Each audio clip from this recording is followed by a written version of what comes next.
Mula pertama bersama dengan keluarga kami, saya menyapa kita semua, Bapak Ibu yang terkasih. Selamat pagi, Shalom Alehem. Puji Tuhan. Mungkin ada beberapa saudara kita yang berhalangan, ada yang kunjungan keluarga ke kampung mungkin. Kita doakan supaya pada pertemuan berikutnya kita boleh bersama-sama kembali tergembala, beribadah, bersama-sama menikmati semua anugerah Tuhan. Kita telah memasuki bulan yang terakhir tahun 2023. Beberapa hari lagi Bapak Ibu, kita akan meninggalkan tahun ini dan menyongsong tahun yang baru. Kalau Tuhan berkenan, berkemurahan bagi kita. Dan subtema gereja kita pada bulan terakhir ini adalah komitmen dalam ibadah. Dari tema besar kita yaitu komitmen, dan kita akhiri dalam bulan ini berbicara mengenai komitmen dalam ibadah. Komitmen adalah salah satu sikap terpenting dalam hidup ini. Tanpa komitmen pernikahan akan bubar. Tanpa komitmen, seorang mahasiswa tidak akan menyelesaikan skripsinya, dia mungkin akan di-DO. Tanpa komitmen, karyawan mungkin akan dipecat karena malas-malasan bekerja. Tanpa komitmen, seorang akan gagal melunasi kreditnya, sehingga barang yang tadinya sudah dia beli dengan DP sekian akan ditarik oleh dealer. Dalam segala hal, kita memiliki atau membutuhkan komitmen. Tanpa komitmen juga, ibadah kita akan gagal. Ada satu ayat firman Tuhan yang sudah sangat kita kenal mengenai komitmen dalam ibadah. Ya, karena ini tema kita coba melihat kembali ayat ini menjadi dasar kita pada pagi hari ini untuk merenungkan mengenai komitmen kita dalam ibadah. Coba kita buka Alkitab kita dalam Yosua. Yosua pasal yang ke-24.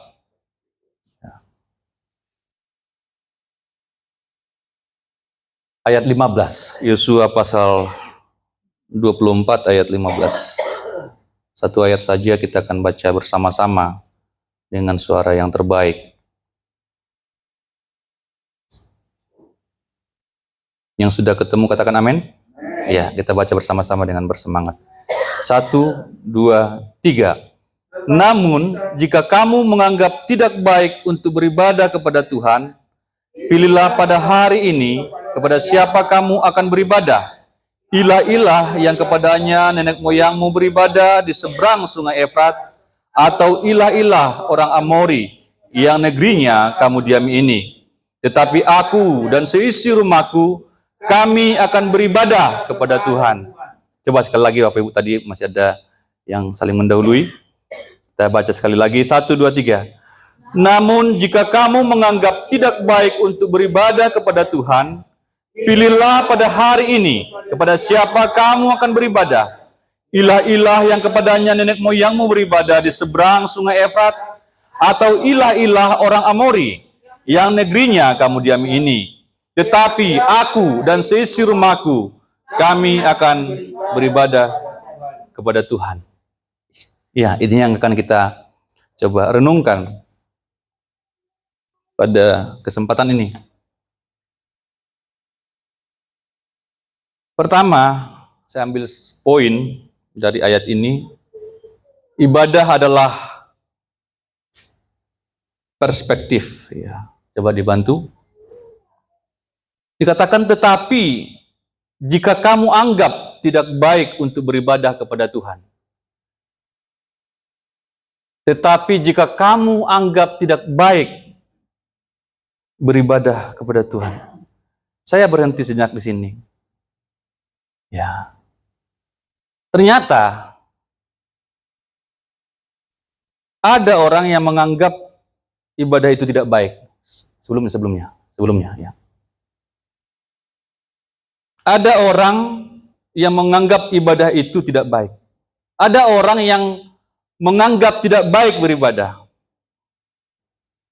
Sementara firman Tuhan mengatakan, dan kita tahu bersama, ibadah itu adalah aktivitas yang luhur. Ibadah itu adalah tindakan yang sangat mulia. Ibadah adalah pekerjaan yang berkenan kepada Tuhan. Ibadah adalah sesuatu yang diminta oleh Tuhan dari umatnya.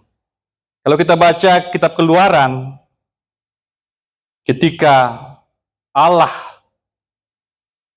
meminta kepada Firaun supaya melepaskan umat Israel dari tanah perbudakan itu Mesir. Di sana mereka diperbudak oleh Firaun, mengerjakan segala sesuatu yang dikehendaki oleh Firaun dengan kerja keras, dengan kerja paksa, dengan kerja rodi. Kemudian Tuhan melihat kondisi umat itu. Pada saat itu dikatakan umat itu mengerang kepada Tuhan, berseru kepada Tuhan supaya Tuhan melepaskan mereka dari perbudakan itu. Dan kemudian Tuhan datang untuk melepaskan umat Israel dari Mesir melalui hambanya Musa yang memimpin mereka dari Mesir. Dan kita melihat di sana bahwa tujuan Tuhan untuk melepaskan mereka adalah supaya mereka beribadah kepada Tuhan. Mereka keluar dari Mesir, mereka dibebaskan dari Mesir, dari perbudakan, dari pekerjaan berat itu. Tujuannya hanya satu, supaya umatku beribadah kepadaku. Supaya Israel beribadah kepada Tuhan. Mereka harus masuk ke padang gurun untuk mempersembahkan korban kepada Tuhan. Jadi ibadah merupakan sesuatu yang diminta oleh Tuhan, yang dikehendaki oleh Tuhan. Bahkan ada banyak hal yang terjadi di Mesir karena Firaun menahan umat itu. Banyak perkara yang Tuhan lakukan, banyak mujizat yang Tuhan lakukan yang merugikan Firaun dan bangsanya. Mengapa?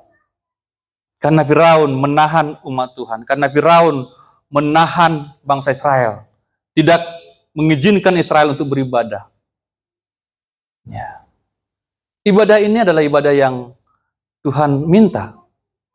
Ibadah ini adalah haknya Tuhan dari umatnya. Jadi ketika kita beribadah semacam ini merupakan sesuatu yang Tuhan kehendaki. Amin Bapak Ibu.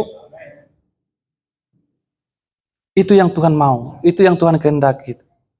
Bahkan kami hamba-hamba Tuhan memang dipanggil oleh Tuhan untuk menyelenggarakan ibadah bagi umat Tuhan. Dipanggil secara khusus. Sama seperti imam-imam yang diberikan tugas secara khusus untuk menyelenggarakan ibadah di tabernakel. Ya. Untuk melangsungkan korban-korban di dalam kemah suci. Mengapa? Karena ibadah ini sesuatu yang sangat mulia, di mana kita bisa bersekutu dengan Tuhan. Ini adalah aktivitas yang paling luhur, saya katakan. Untuk kita bisa komitmen, kita perlu kembali memiliki perspektif atau sudut pandang yang tepat. Karena belakangan ini ada banyak perspektif yang kacau tentang ibadah. Ada banyak sudut pandang yang kacau tentang ibadah. Pada saat ini orang berkata, ya seperti kitab suci tadi, tidak baik beribadah. Ada banyak perspektif yang salah mengenai ibadah. Orang berkata, percuma beribadah, sia-sia beribadah. Ibadah itu merugikan. Ibadah itu melelahkan. Ibadah itu buat capek aja, kurang kerjaan. Ibadah itu membosankan. Dan macam-macam yang negatif. Demikianlah mereka menilai ibadah. Sia-sia, melelahkan, merugikan, nanti persembahan lagi. Ya, merugikan, capek, bosan, Itu manusia sekarang. Ada banyak opsi, ada banyak pilihan. Mereka bisa nonton, mereka bisa di rumah, mereka bisa berleha-leha, mereka bisa liburan daripada ibadah. Karena mereka memiliki sudut pandang atau perspektif yang negatif mengenai ibadah. Tetapi kami dari tempat ini sebagai hamba-hamba Tuhan, jangan sampai kita umat Tuhan melihat ibadah itu sebagai sesuatu yang negatif. Ya, memiliki perspektif yang salah. Tetapi sebaliknya, sudah dimasukkan itunya ya. Kita harus memiliki perspektif yang tepat tentang ibadah, agar kita dapat berkomitmen dalam ibadah. Ya. Mengapa Bapak Ibu? Karena seringkali sudut pandang kita atau cara berpikir kita yang menyebabkan semua kacau. Sudut pandang kita yang menyebabkan kesalahan dalam mengambil keputusan. Perspektif kita yang menyebabkan kita salah dalam bertindak. Ya. Kalau kita tidak memiliki perspektif yang tepat, kita akan jatuh bangun, kita akan gagal. Ya. Jadi sekarang Bapak Ibu, kita kembali melihat ibadah ini sebagai sesuatu yang mulia. Amin Bapak Ibu? Bapak Ibu? Ya. Sesuatu yang luhur, sesuatu yang suci, sesuatu yang kita persembahkan kepada Tuhan. Tuhan meminta menguduskan satu hari, hari Sabat, hari perhentian, hari yang khusus untuk Tuhan. Tuhan sudah berikan kita 6 hari bekerja, mencari duit, mencari dolar, mengurusi pekerjaan kita, mengurusi kuliah kita, mengurusi hal-hal yang menyangkut kebutuhan kita. Tapi Tuhan meminta satu hari untuk kita khususkan kepada Tuhan. Menurut saya, seharusnya tidak sukar. Ya. Karena sebagai umat Tuhan, kita percaya bahwa Tuhanlah yang memberikan kita kekuatan untuk bekerja. Tuhan yang memberikan kita kecerdasan untuk bisa menerima mata pelajaran di sekolah. Tuhan yang memberikan kita kekuatan dan hikmat untuk melakukan segala sesuatu menyangkut kebutuhan kita, untuk menggapai segala sesuatu yang kita cita-citakan.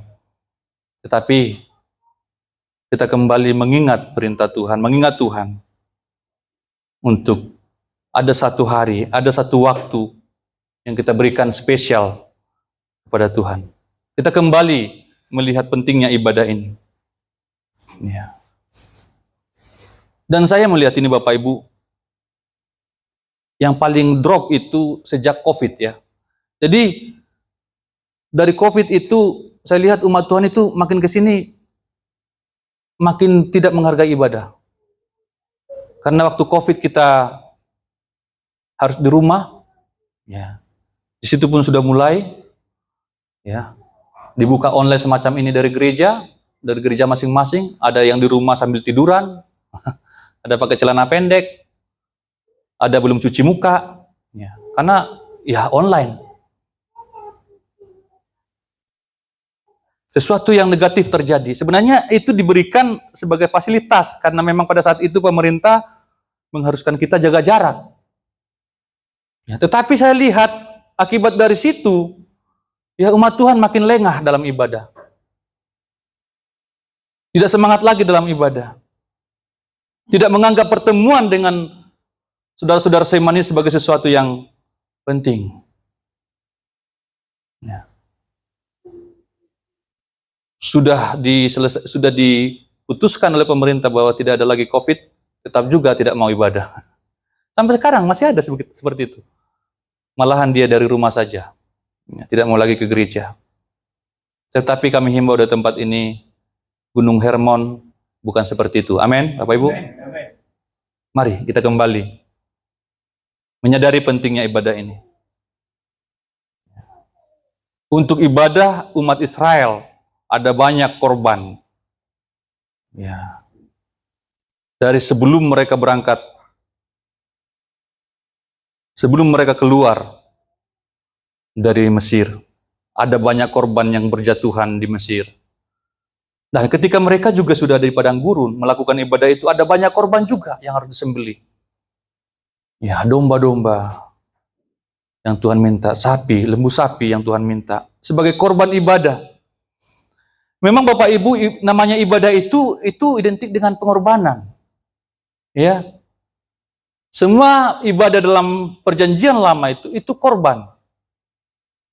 Tidak ada ibadah tanpa korban. Artinya, ada sesuatu yang Tuhan mau, Tuhan tuntut dari kehidupan kita, itu ibadah. Jadi ibadah itu bukan menuntut sesuatu dari Tuhan. Ibadah itu bukan menuntut sesuatu dari gereja. Ibadah itu bukan menuntut sesuatu dari gembala. Justru karena kita sudah diberkati oleh Tuhan, maka kita berikan sesuatu kepada Tuhan. Ya. Ada pengorbanannya. Tadi saya katakan, ada yang mengatakan ibadah melelahkan. Mungkin lelah, tetapi itulah harga yang harus kita bayar. Karena di perjanjian baru nanti kita lihat, semua korban-korban itu digenapkan oleh Kristus. Kristus bukan hanya lelah, Kristus bukan hanya capek, tapi Kristus menumpahkan darahnya. Ya, itu menjadi dasar kita. Sehingga dalam kitab Roma juga kita diminta untuk mempersembahkan tubuh ini sebagai persembahan yang hidup dan kudus dan berkenan kepada Allah. Dan itu dikatakan ibadah yang sejati. Ya. Dimulai dari persekutuan semacam ini, kita ambil waktu 1 jam, 2 jam. Kita lupakan yang lain. Kita fokus kepada Tuhan. Kita bernyanyi, kita memuji Tuhan. Kita berdoa, kita menyembah. Dan kita mendengarkan firman Tuhan. Kita duduk dengan tenang. Kita menyerahkan hidup ke dalam tangan Tuhan. Ada pengorbanan di sana. Ada pengorbanan di sana. Kalau ibadah tanpa pengorbanan, saya yakin itu bukan ibadah yang Tuhan kehendaki. Ya. Yang kedua dari ayat tadi, ibadah adalah pilihan. Ibadah adalah pilihan, Bapak Ibu. Pilihlah pada hari ini, dikatakan oleh Yosua. Pilihlah pada hari ini. Ini merupakan sebenarnya sebuah perintah yang negatif. Karena kalau kita punya waktu nanti membaca ayat sebelumnya itu, ya, atau dibacakan saja ya. Coba Desi. Sebenarnya perintahnya yang ini Bapak Ibu ya, perintah yang benar. Ya. Ayat 14, coba. Yang firman Tuhan, jadi sekarang takutlah akan Tuhan. Iya. Beribadahlah kepadanya Ini perintah yang benar. Terus? dengan tulus, ikhlas, dan setia. Singkirkanlah ilah-ilah yang kepadanya nenek moyangmu telah beribadah di seberang sungai Efrat dan di Mesir, dan beribadahlah kepada Tuhan. Iya. Ini perintah yang benar. Nah, kemudian dikatakan namun, ya coba sekali lagi. Namun, jika kamu menganggap tidak baik untuk beribadah kepada Tuhan, Iya. pilihlah pada hari ini kepada siapa kamu akan beribadah. Iya. Ilah-ilah yang kepadanya nenek moyangmu beribadah di seberang sungai Efrat, atau ilah-ilah orang Amori yang negerinya kamu diami itu. Iya, sampai di situ. Iya. Tadi sudah diperintahkan perintah yang benar. Jadi Bapak Ibu begitu ya. Tuhan itu begitu. Tuhan itu tidak pernah memaksa kita. Kita sudah mendengar tadi, kita sudah tahu bersama-sama bahwa ibadah itu adalah ibadah yang Tuhan mau. Adalah sesuatu yang Tuhan mau. Tuhan kehendaki. Tuhan perkenan. Tetapi Tuhan tidak pernah memaksa manusia.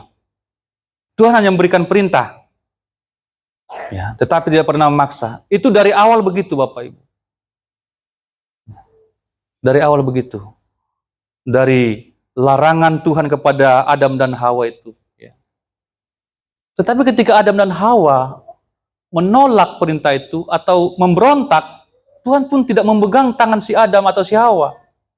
Sehingga dia, ditamparkan tangannya. Enggak. Ketika si Hawa yang pertama mengambil buah itu, ya tetap juga diizinkan Tuhan. Itu pilihan dia. Hawa sudah tahu apa perintah Tuhan, apa larangan Tuhan. Tetapi Hawa dengan kehendak bebasnya memilih perintah iblis atau godaan iblis. Pilihlah pada hari ini kepada siapa kamu akan beribadah. Ya, pilih pada hari ini. Dan ini juga saya renungkan. Pilih pada hari ini. Setiap kali kita membaca ayat ini, tetap hari ini. Jadi pilihan untuk beribadah itu setiap saat. Ya, karena kita lihat nanti poin terakhir. Poin terakhir, ya. Pilihan beribadah itu setiap saat. Ini kita beribadah secara komunal saat ini, bersama-sama dengan umat Tuhan. Tetapi ibadah kita secara pribadi harus setiap hari.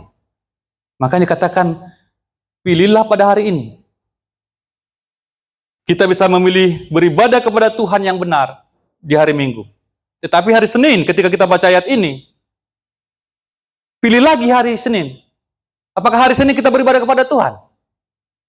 Jumpa hari Selasa, pilih lagi hari Selasa. Kepada siapa kita beribadah? Jadi setiap hari kita baca ini, setiap hari juga kita memilih kepada siapa kita beribadah.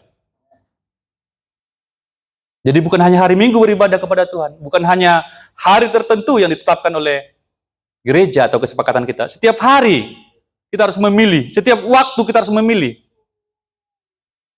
Tuhan berikan pilihan. Tentu sebagai orang yang bijaksana, kita tidak memilih ilah yang lain, tetapi kita memilih Yahweh, Allah yang sejati. Amin.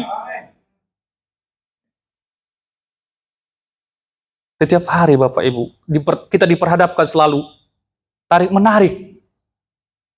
Kenapa sih kalau untuk acara-acara yang rohani, kok berat sekali langkah ini, kok berat sekali kaki ini?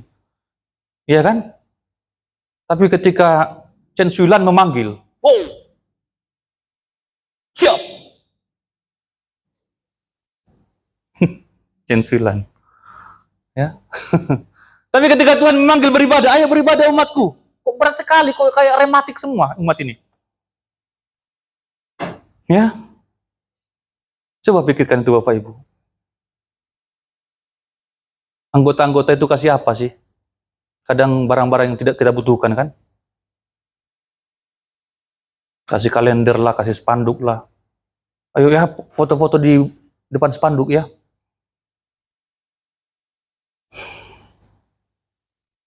Kita akan terkecoh nanti Bapak Ibu. Saya semakin hari melihat makin terkecoh semua umat Tuhan. Bukan hanya umat Tuhan, bahkan hamba Tuhan juga.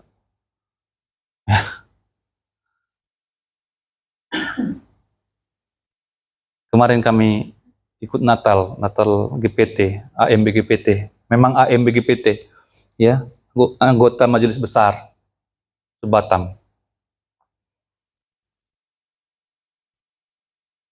Hamba Tuhan katakan, jangan sampai gereja Tuhan dikuasai oleh Herodes. Ya. Karena ketika gereja Tuhan sudah dikuasai oleh Herodes, maka tamatlah sudah. Gereja Tuhan harus tetap berdiri sebagai gereja. Ketika politik sudah mulai masuk di gereja, tamatlah. Ketika Roma menguasai gereja, itulah masa gelap gereja. Kita gereja Tuhan, kita punya misi, kita punya amanat agung.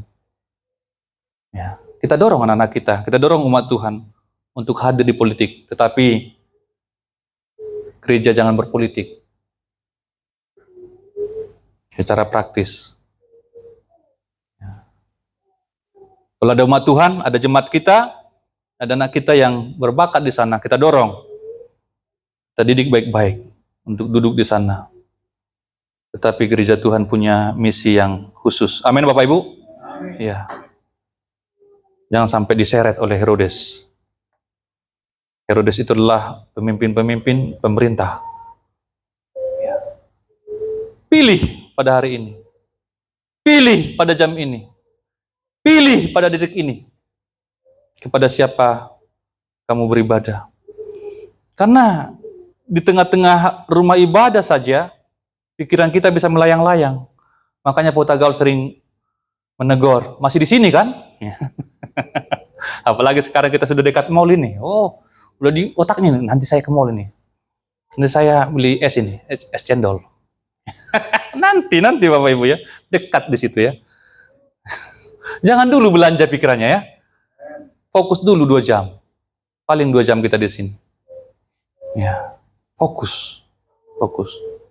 Kepada siapa kita beribadah? Ya. Dalam terjemahan baru itu masih Allah ya dituliskan di sana ya. Tetapi dalam Alkitab yang saya miliki ini sudah diganti menjadi ilah. Karena hanya ada satu Allah. Amin. Yang lain adalah ilah. Atau yang dialahkan, yang dipertuhankan, itu berhala namanya. Itu berhala. Mengapa Bapak Ibu? Karena manusia itu harus beribadah. Ini dia ya. Mengapa kita harus memilih? Karena manusia itu adalah makhluk yang beribadah. Manusia itu adalah makhluk penyembah. Manusia diciptakan untuk menyembah. Kita dirancang oleh Tuhan untuk menyembah kepada Tuhan. Ku tahu hidupku adalah penyembahan. Kau cipta. Ya kan? Ya kita penyembah. Katakan saya penyembah. Saya penyembah. Ya, saya penyembah. Manusia itu harus beribadah. Ya. Karena dia dicipta sebagai penyembah. Dia memiliki roh. Berulang kali sampai ke Bapak Gembala di tempat kita, kalau hewan tidak punya roh, tetapi manusia punya roh. Ketika Adam dibentuk dari tanah itu, dia masih semacam patung, ya, yang tergeletak, terlentang. Kemudian Allah menghembuskan nafas hidup itu dari hidung ke dalam hidung Adam, sehingga Adam menjadi makhluk yang hidup. Ada nafas, ada ruah, itu roh. Manusia ada roh. Manusia penyembah. Itu sebabnya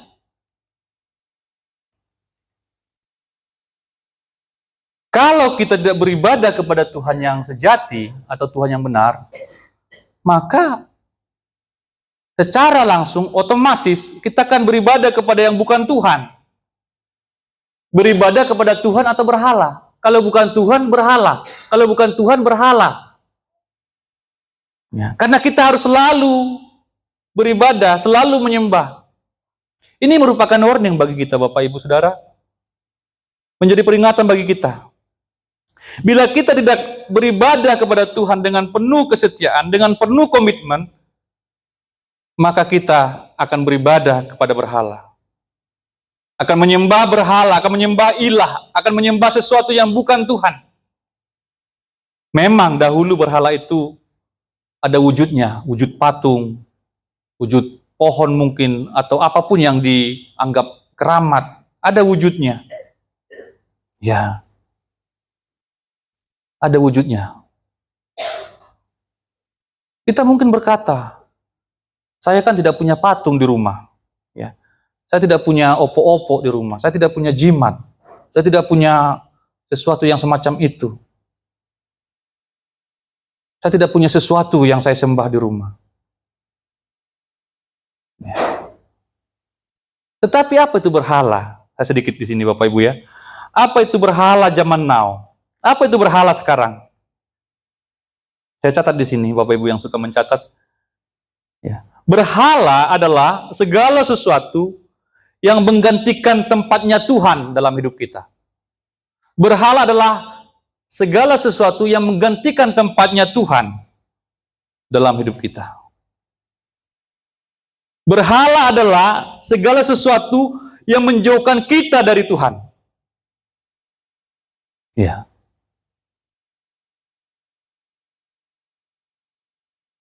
Mana si Harmon ini? Ini gimana nih pelayan begini nih? Ini nggak bisa lagi begini nih Bapak Ibu. Ya. Kita diberikan tempat yang luar biasa oleh Tuhan. Kita pun harus berubah dalam sikap kita. Siap Bapak Ibu? Ya. Ada tanggung jawab. Ya. Tidak bisa lagi kita dengan cara yang lama. Ya.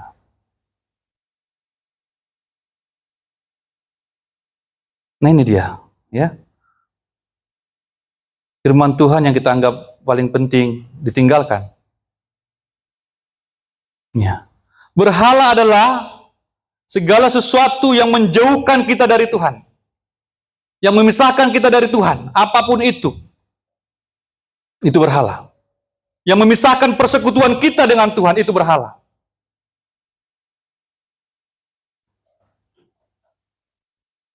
Berhalalah yang memisahkan kita dari Tuhan. Segala sesuatu yang menyebabkan kita tidak lagi mengutamakan Tuhan dalam hidup kita, itu berhala. Jadi Bapak Ibu, berhala bisa apa saja. Bisa harta kita, bisa uang, bisa pekerjaan, bisa anak. Apapun itu bisa jadi berhala. Kalau itu sudah menjadi terutama di hati kita. Tuhan tidak mau ada sesuatu yang lebih utama dari Dia. Amin Bapak Ibu. Makanya hukum terutama itu kasihilah Tuhan Allahmu. Itu yang pertama. Bahkan saya tidak boleh mengasihi istri saya lebih daripada Tuhan. Saya harus katakan sama istri saya. Demikian juga dia. Tetapi kalau kita sudah melakukan ini, kita mengasihi Tuhan lebih dari segalanya. Istri mengasihi Tuhan lebih dari segalanya, anak-anak mengasihi Tuhan lebih dari segalanya, maka semua nanti akan beres Bapak Ibu. Tidak akan ada yang salah di sana. Tetapi kalau kita mengasihi yang lain lebih daripada Tuhan, wah, mengasihi pekerjaan lebih daripada Tuhan, mengasihi istri lebih daripada Tuhan, mengasihi anak-anak lebih daripada Tuhan, akan kacau. Hierarkinya. Kemarin Pak Tagal juga menyampaikan hierarki. Itu ada hierarki Bapak Ibu. Tuhan harus selalu di atas, amin? Di tempat pertama. Maka semua nanti akan beres. Tetapi kalau kita sudah bermain-main dengan ibadah, ya tidak lagi takut akan Tuhan. Tadi perintahnya itu di ayat 14 itu, sekarang takutlah akan Tuhan dan beribadahlah kepadanya. Kalau orang tidak beribadah kepada Tuhan, berarti kan tidak takut akan Tuhan. Kalau orang tidak beribadah kepada Tuhan, berarti kan tidak mengasihi Tuhan. Saya tidak yakin orang yang mengasihi Tuhan itu tidak beribadah. Beribadah kan bersekutu dengan Tuhan. Masa kita bilang kita mengasihi istri kita tapi tidak mau bersekutu dengan istri kita? Masa kita mengatakan kita mengasihi pacar kita tidak mau jalan dengan pacar kita? Itu omong kosong. Orang yang mengasihi Tuhan, orang yang takut akan Tuhan, orang yang hormat akan Tuhan, kepada Tuhan, pasti mau beribadah. Amin? Singkat aja, simpel aja. Karena saya lihat juga ada banyak narasi-narasi. Malas beribadah, tetapi omongannya macam-macam. Seakan-akan dia lebih mengasihi Tuhan. Ya. Jadi ingat Bapak Ibu, mungkin bukan lagi patung, bukan lagi pohon beringin, bukan lagi jimat yang kita kantongin. Saya yakin tidak ada lagi di antara kita. Tetapi ada banyak macam. Ya. Mungkin pekerjaan, mungkin hobi kita.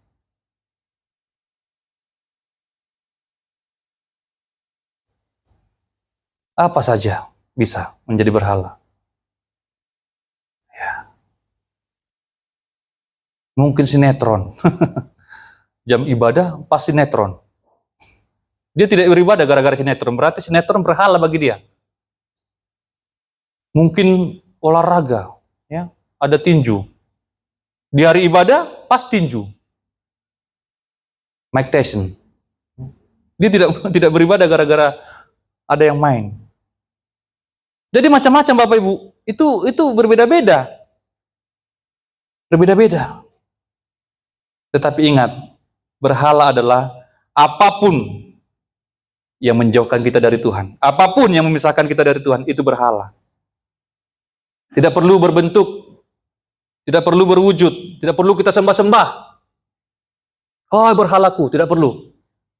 Ya. Tetapi ketika ada di hati kita, atau ada sesuatu yang kita dahulukan, dan Tuhan di belakang itu berhala. Orang semacam ini tidak mungkin berkomitmen dalam ibadah. Kembali lagi nanti, ya, apa yang saya dapat dari ibadah? Kalau di kampung itu, roidah sini, kata bapak-bapak itu kan, bapak-bapak yang di kode tua, dia tidak mau beribadah. Gereja, roidah sini, si kudut roidahan. Nah, macam-macam itulah. Dari periuknya datang nasi, bukan dari ibadah, kata dia. Padahal dia pun di kode tuanya ngomong begitu, ya kan? Menghamburkan uangnya untuk beli minuman. Jadi Bapak Ibu, kita harus baharui cara berpikir kita, ya. Dan ini merupakan pilihan. Sekali lagi, Tuhan itu luar biasa. Tuhan itu bisa memaksa kita loh Bapak Ibu. Yakin Tuhan bisa memaksa kita? Yakin? Ya, semua namanya Tuhan, ya kan? Bisa dengan kuasanya. Ya. Ada orang yang bertanya begitu, kenapa sih tidak Tuhan paksa aja untuk yang baik-baik aja? Ya, namanya terpaksa kan bukan dengan kasih lagi. Itu sudah pemerkosaan, namanya pemaksaan ya, pemerkosaan namanya itu ya. Makanya diberikan pilihan supaya kita beribadah itu dengan sukacita, dengan tulus, dengan ikhlas, dengan kesadaran kita, Bapak Ibu. Tuhan tidak membuat kita seperti remote ini. Bisa diremote, Pak Utagal, pokoknya jalannya harus lurus. Nggak boleh bengkok sedikit pun. Tuhan bisa nggak? Bisa, tetapi nggak begitu dia. Nggak begitu Tuhan. Ya. Diberikan pilihan. Begini anakku. Harusnya begini anakku.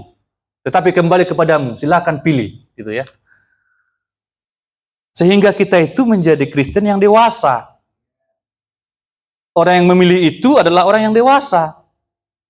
Ketika saya sudah dewasa, saya memilih istri saya perjuangkan itu. Ini pilihan saya. Jangan sampai ada laki-laki nggak bisa memperjuangkan apa yang dipilihnya. Ada juga begitu, Bapak Ibu. Dia pilih seseorang, tetapi ketika berbenturan dengan mamanya, mundur dia. Perempuan itu yang sengsara, ya kan? Jadi ketika kita memilih itu, berarti kita sedang mengambil sebuah keputusan. Yosua katakan, mau pilih mana? Tuhan atau berhala? Makanya saya tandain merah itu ya, berhala ya.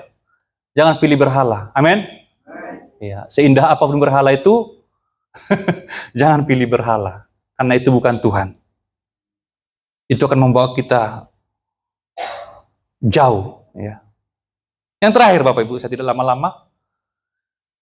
Yang ketiga, ibadah adalah komitmen. Kita baca bersama-sama. 1, 2, 3. Ibadah adalah komitmen. Iya.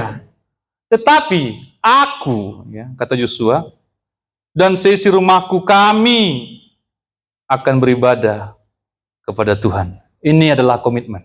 Jelas, ini adalah pernyataan komitmen. Ya. Sekalipun kamu semua umat Tuhan beribadah kepada ilah, beribadah kepada berhala, tetapi aku dan seisi rumahku, yang ada di rumahku, kami akan beribadah kepada Tuhan. Ini laki-laki Bapak Ibu. Amin. Ya. Sebagai kepala keluarga, Yosua tahu persis bahwa dia adalah imam yang harus memastikan keluarganya beribadah. Ini salah satu tugas utama laki-laki. Salah satu tugas utama seorang bapak.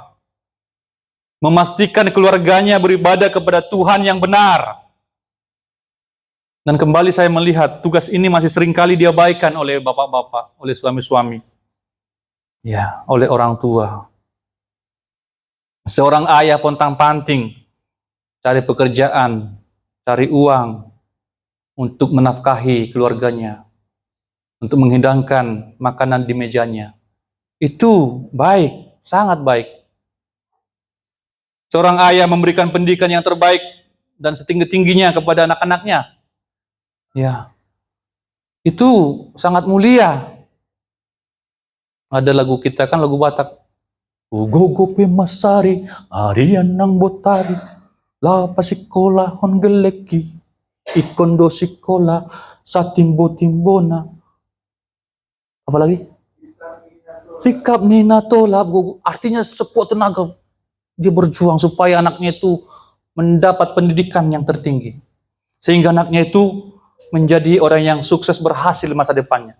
Itu luar biasa, itu luhur. Betul. Laki-laki harus begitu. Orang tua harus begitu. Seorang ayah menyediakan asupan yang baik, vitamin yang baik untuk anak-anak, memberikan susu, memberikan makanan-makanan yang sehat supaya anaknya tidak stunting. Ya, IQ-nya tinggi. Itu luar biasa. Tetapi yang tidak kalah penting, yang seringkali diabaikan adalah seorang ayah harus menjamin seluruh keluarganya beribadah kepada Tuhan. Amin. Mengapa demikian? Ya. Karena semua tanggung jawab yang tadi yang saya sebutkan itu hanyalah tanggung jawab di dunia ini saja. Hanya berlaku di dunia yang sementara ini. Ya. Di dunia yang sementara. Akan tetapi firman Tuhan katakan ibadah itu apa? Coba Desi, kita buka ini ayat terakhir ya. 1 Timotius 4 ayat 8. Ibadah itu lebih daripada yang fana ini. Lebih daripada yang sementara. 1 Timotius 4 ayat 8, silakan. Demikian firman Tuhan. Latihan jasmani terbatas gunanya, tetapi kesalehan itu berguna dalam segala hal, karena mengandung janji, baik untuk hidup ini maupun untuk hidup yang akan datang. Iya, coba satu orang bacakan ini terjemahan yang terbaru ini ya. Mungkin Potagol punya terjemahan sebelumnya ya. Ada ibadah di sana. Coba Potagol. Latihan badani terbatas gunanya, Iya, tetapi ibadah itu berguna dalam segala hal. iya, Karena mengandung janji, baik untuk hidup ini maupun untuk hidup yang akan datang. iya. Ibadah itu berguna untuk hidup ini dan hidup yang akan datang. Nah, kalau orang tua bisa mengarahkan anak-anak, mengarahkan seluruh keluarga untuk beribadah, berarti dia sedang membawa keluarga ini sukses di hidup ini dan sukses di hidup yang akan datang. Ya. Karena Bapak Ibu, sekarang ini ya udah terbuka semua. Banyak orang kaya, banyak orang punya duit, tetapi hidupnya ternyata tidak bahagia. Mengapa? Karena jauh dari Tuhan. Ketika orang banyak duit, jauh dari Tuhan, kemana duitnya? Ya, dia lakukan dengan cara yang dia mau. Ya, dia beli apa saja. Dari yang halal sampai yang haram. Malahan sering cenderung kepada yang haram. Itu yang buat kacau. Hartanya banyak, tapi hidupnya kacau. Itu, waduh, mengerikan sekali. Tetapi kalau seorang ayah itu dekat dengan Tuhan, walaupun hidupnya sederhana, keluarganya bahagia. Amin. Amin. Kami tidak bohong Bapak Ibu. Saya terharu melihat anak-anak ini. Bahagia sekali. Padahal kami misalkan cuma masak Indomie, tetapi senang sekali. Ketika Queen bilang, nikmat sekali Bapak ya. Nikmat sekali Indominya Maya. Wah, itu yang itu yang tidak terbeli Bapak Ibu ya. Padahal cuma Indomie. Diiris 1 biji bawang, diiris bawang putih, bawang merah. Tetapi ketika kita sungguh-sungguh takut akan Tuhan, beribadah kepada Tuhan, maka semua akan indah. Amin. Apalagi kita bisa bawa dia seluncuran, ya kan? Kami bawa seluncuran ke Bengkong, paling 5.000, 10.000. Tapi bahagianya itu loh. Daripada mainan orang-orang kaya itu bisa ratusan juta, tapi gak bahagia anaknya. Tetap juga kita pengen kaya. Amin ya. Tetapi saya melihat Tuhan itu sangat adil. Artinya di posisi manapun kita ada, ketika kita harmonis dengan Tuhan, kita bisa bahagia. Itu yang pasti, itu yang jelas. Saya bahagia ketika keluarga saya bahagia. Saya bahagia ketika istri saya tersenyum. Saya bahagia ketika anak saya bisa menikmati berkat Tuhan. Kami tidur di sini aja sudah semacam liburan buat mereka. Iya loh. Tidak perlu jauh-jauh mencari kebahagiaan itu Bapak Ibu. Tidak perlu jauh-jauh, amin. Tapi ketika kita setia kepada Tuhan, komitmen dalam ibadah, Tuhan pastikan kebahagiaan. Karena Tuhan katakan ini berguna untuk hidup di sini dan hidup yang akan datang. Perhatikan Bapak Ibu ya. Di sini Paulus tidak mengatakan bahwa ibadah itu hanya soal nanti, hanya soal hidup yang akan datang, hanya soal hidup yang kekal. Tetapi dikatakan ya, ibadah ini juga berguna untuk hidup ini, artinya untuk hidup yang sekarang. Maka kalau orang beribadah, ya, setiap aspek hidupnya akan terberkati. Amin. Ini yang kami rindukan, ini yang kami doakan Bapak Ibu. Sehingga suatu kali nanti ada dari jemaat ini berkata, oh karena saya setia beribadah, saya mendengarkan firman Tuhan, saya merenungkan firman Tuhan, dan saya diberkati sekarang ini. Ini yang kami rindukan Bapak Ibu. Sehingga sungguh-sungguh dampak dari pelayanan ini terasa di jemaat. Kita bukan cuma ngumpul-ngumpul Bapak Ibu, tapi ada sesuatu yang Bapak Ibu bawa, yang mengubahkan keluarga, mengubahkan anak-anak kita. Suatu kali Desi berkata, oh karena saya dibina di tempat ini, dan sekarang saya diberkati oleh Tuhan. Amin Desi? Mana Desi? Iya. Itu kebahagiaan kami. Bukan duitnya Desi, itu buat dia kok. Ini, saya diberkati pelayanan ini, oleh pelayanan ini. Saya sekarang nanti punya rumah di Duta Mas. Haleluya. Iya. Itu yang kami banggakan. Ya. Ya paling kita berkunjung ke sana nanti ya kan? Berkunjung, dibuat teh obeng, pulang. Tapi kan yang menikmati hidup itu kan dia dengan suaminya. Tapi kami bangga sebagai hamba Tuhan. Ya, itu yang kami rindukan. Sehingga sungguh-sungguh ada dampaknya. Kita beribadah, kita mendengarkan firman Tuhan, langsung berdampak buat kehidupan kita. Saya tutup di sini Bapak Ibu. Ya, ini saya katakan tadi, ibadah itu harus relevan dan ibadah itu praktis, bukan hanya teori. Praktis artinya bisa kita terapkan dalam kehidupan yang nyata. Kita baca. Ini perkataan dari Yosua tadi. Baik ini merupakan komitmen kita masing-masing. Ya. Kalau ada ibu-ibu di sini tidak ada suami karena berhalangan atau karena hal apapun, ini bisa juga menjadi komitmen kita. Ya, itu menjadi doa kita. Kita baca bersama-sama dengan suara yang baik untuk mengakhiri perjumpaan kita. 1, 2, 3. Tetapi aku dan seisi rumahku, kami akan beribadah kepada Tuhan. Sekali lagi Bapak Ibu. Tetapi aku dan seisi rumahku, kami akan beribadah kepada Tuhan. Ini komitmen. Ya. Jadi jangan tunggu orang lain, jangan tunggu tetangga, aku dan seisi rumahku. Walaupun yang lain tidak beribadah lagi, tetapi aku dan seisi rumahku harus beribadah, akan beribadah kepada Tuhan. Ini firman Tuhan bagi kita pada siang hari ini, menjadi berkat bagi kita. Pelayan selanjutnya serahkan Bapak Gembala.